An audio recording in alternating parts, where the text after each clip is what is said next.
Oi gente, meu nome é Juliana Mancini e hoje a gente começa o projeto Falando Direito para Pequenos Negócios.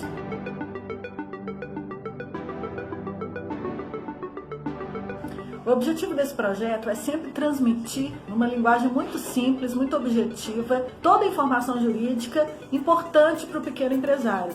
Nós vamos começar o nosso projeto falando sobre contratos, mas especificamente sobre cláusulas contratuais, porque muitas vezes o empresário não entende a importância de ter um contrato bem redigido, porque isso resguarda tanto o contratante quanto o contratado. A primeira cláusula importante é a qualificação completa das partes. O que é isso?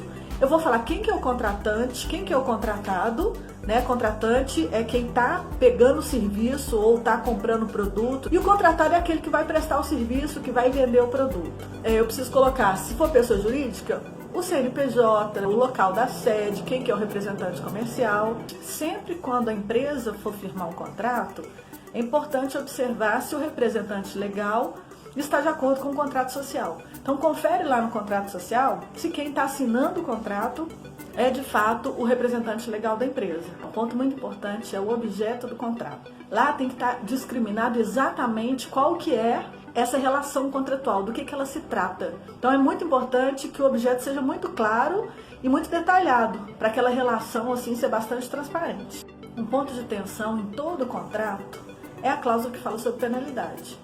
Ali é a sanção que vai acontecer caso uma das partes não cumpra com a sua obrigação. Então, se atrasou o pagamento, não pagou na data correta, pode haver a penalidade que vai ser juros sobre aquela parcela, pode ser o vencimento antecipado do contrato, se ele for parcelado, pode haver uma indenização, pode haver perdas e danos, pode haver lucros cessantes, né, algum dano material que pode ter sido sofrido.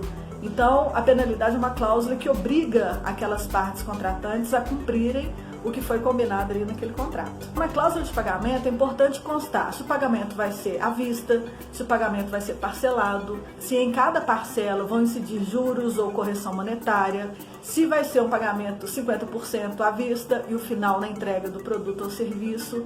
Nos contratos de serviço, é sempre interessante que conste no contrato se é permitida a subcontratação ou se não é permitida a subcontratação. Porque muitas vezes a empresa está sendo contratada pela sua experiência que tem em desenvolver determinado serviço. Principalmente na questão de mão de obra, se vai subcontratar ou não vai, de software, muitas vezes a gente contrata alguns desenvolvedores de software. Então tem alguns contratos que são muito típicos com relação a essa questão da subcontratação, né? Então é importante que isso esteja claro no contrato para poder determinar qual que é a responsabilidade de cada um, do subcontratante e do subcontratado, ali com relação à pessoa que vocês estão prestando serviço. Se o contrato tiver algum descumprimento, você não precisa necessariamente levar para apreciação do Poder Judiciário. Se o contrato fizer previsão de uma outra forma de solução daquele conflito, ou seja, em vez de eu optar pelo judiciário, eu opto pela arbitragem, que é uma forma de resolver aquela pendência e que tem a mesma validade, mas tem que constar no contrato a cláusula de arbitragem, elegendo quantos árbitros vão ser colocados ali para aquela demanda e várias determinações ali que são importantes de conhecer para poder saber conscientemente o que você está optando.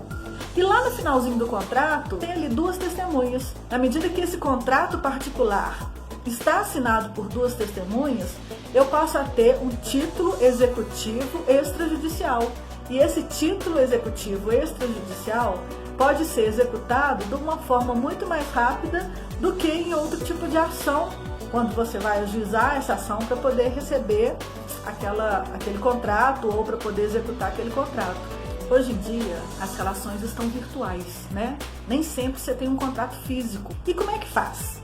Ou eu faço assinatura digital ou eu faço assinatura eletrônica. A assinatura digital é o tipo de assinatura que exige o uso de um certificado digital público, emitido por um órgão certificador credenciado. O certificado tem prazo de validade determinado e é representado por um token pessoal que é intransferível, e ele é utilizado para realizar essa assinatura no documento eletrônico. A assinatura digital é voltada para assinaturas de documentos ligados ao governo, como a Receita Federal, a Previdência Social, o Poder Judiciário, a Junta Comercial, o Detran e notas fiscais eletrônicas.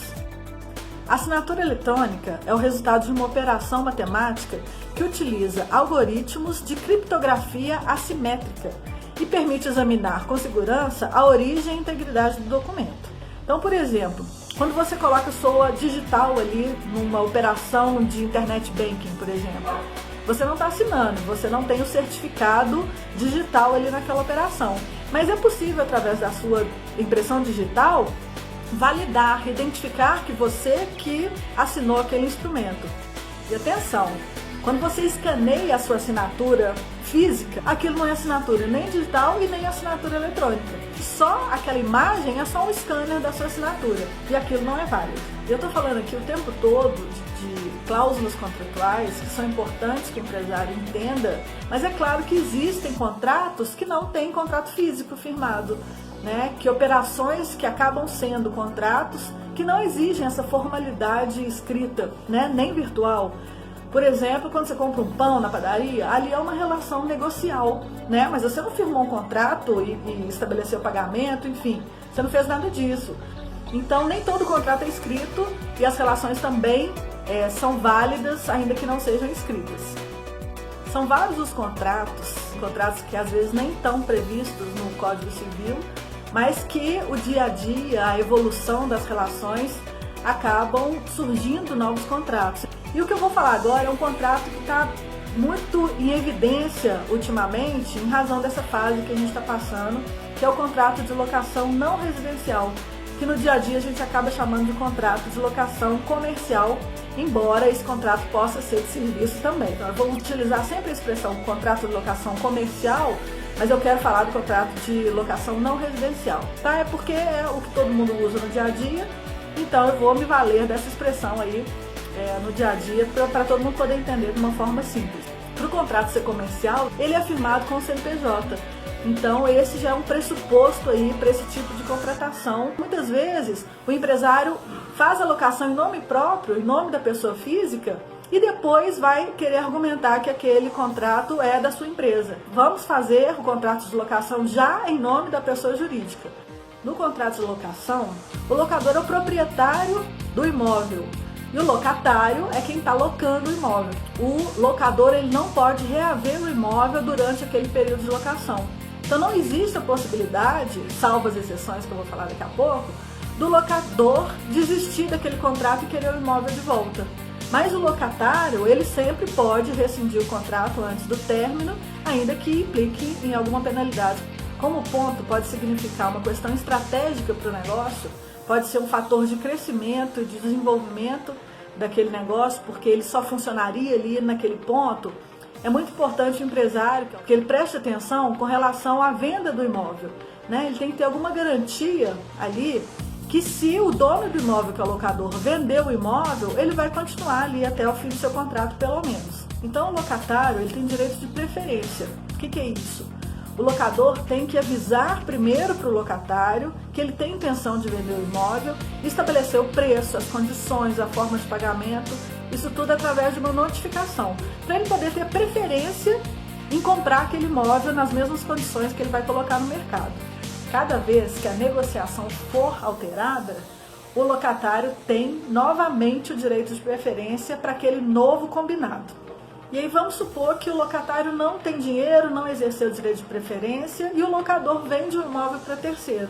O novo dono do imóvel, ele tem direito de notificar aquele empresário que é locatário para desocupar o imóvel em 90 dias. Qual que é a solução que a gente tem e que tem que prestar atenção quando firma um contrato para que isso não aconteça? Quando é feito o contrato de locação, deve existir uma cláusula específica de vigência que determina que em caso de venda do imóvel, o novo dono tem a obrigação de manter o prazo de vigência do contrato de locação. Então, por exemplo, você tem um contrato de locação de 5 anos. No segundo ano de vigência do seu contrato, o locador vende o imóvel para um terceiro. Se o seu contrato tiver essa cláusula de vigência e estiver registrado na matrícula do imóvel, o novo dono do imóvel, quando ele adquiriu o imóvel, ele viu lá na matrícula do imóvel que tinha esse contrato. Então ele já sabia que existia um contrato de locação no imóvel. Aí esse novo dono tem que acabar de cumprir o contrato de locação. O empresário, em algumas situações, ele tem direito à renovação do contrato. Quais são as hipóteses? Que o contrato seja escrito por prazo determinado, que esse contrato tenha o prazo de vigência de 5 anos, ou a soma dos contratos tenha 5 anos, ou uma terceira hipótese, que todas as hipóteses são cumulativas, que esse empresário exerça aquela atividade por um período mínimo de 3 anos. Para que o locatário tenha direito a essa renovação do contrato, ele tem que ajuizar uma ação de renovação de contrato entre 1 ano e 6 meses do fim do contrato. Então aí você tem que ter um cuidado para poder informar para o locador que essa ação você só está ajuizando porque é um requisito legal aí e não atrapalhar a negociação de renovação do contrato. Porque existem 3 hipóteses que o locador pode optar em não renovar o contrato. Se o poder público determinar uma reforma significativa nesse imóvel e o locatário tiver que sair em razão dessa reforma, dessa modificação na estrutura do imóvel. A segunda hipótese é haver o imóvel para si mesmo, ou seja, o dono do imóvel quer utilizar o imóvel para o seu próprio interesse. E a terceira é a transferência do fundo de comércio para o próprio locador ou pessoas ligadas à sua família. Quando terminar o prazo que foi estabelecido no contrato de locação e mesmo assim essa relação perdurar sem contrato, a gente fala que o contrato passou a ser por prazo indeterminado. Tudo que a gente está falando aqui sobre contrato de locação, a gente pressupõe que esteja numa situação normal.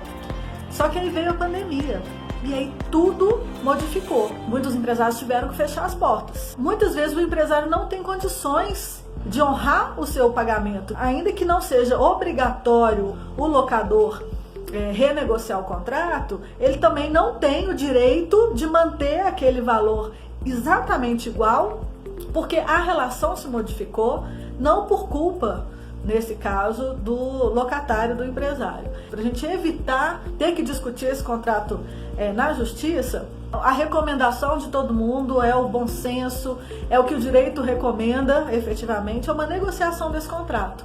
A própria lei de locação permite essa renegociação para esse ajuste do contrato de aluguel a essa situação que está posta hoje em dia. Mas tudo tem que ser negociado, tá? De preferência formalmente, para a gente ter a segurança ali que aquilo de fato foi o combinado, mas a renegociação é fundamental, não só para manter o contrato de locação, como também para manter o negócio do empresário funcionando.